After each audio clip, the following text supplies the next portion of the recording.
So guys, সকাল সকাল বেরিয়ে পড়েছি। এখন বারাসাতেই যাচ্ছি, বারাসাতের উদ্দেশ্যে প্রত্যেক দিনের মতন।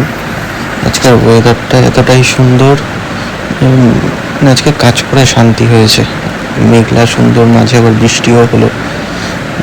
এখন যাচ্ছি বারাসাতে কেয়ার নার্সিংহোম আছে, তো সেই কেয়ার নার্সিংহোমে এখানে চলে এসেছি। এখানে একটা কল ছিল, তো কলটা করবো। এখন ওয়েট করছি, ডাক্তার আসেনি বলে।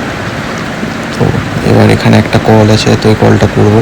এটা পেডিয়াট্রিক কল আছে, আর মেট্রন মিট করতে হয় আমাদের, যে হেড নার্স যারা হয়, তো সেই মিটটা করবো। করে এখন এবার বেরিয়ে যাবো বারাসাত থেকে। এখন মধ্যমগ্রামের দিকে যাব।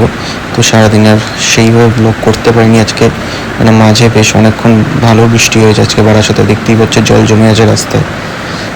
এখন সন্ধ্যাও হয়ে গেছে, এখন প্রায় 6:30 7টা বাজে। তো এখন আরও দুটো কল আছে ইভিনিংয়ে করে এখন বাড়ির দিকে বেরিয়ে পড়েছি। এখন বাড়ির দিকে যাচ্ছি। তো আজকের ব্লগটুকু কীরকম লাগলো জানিও সবাই।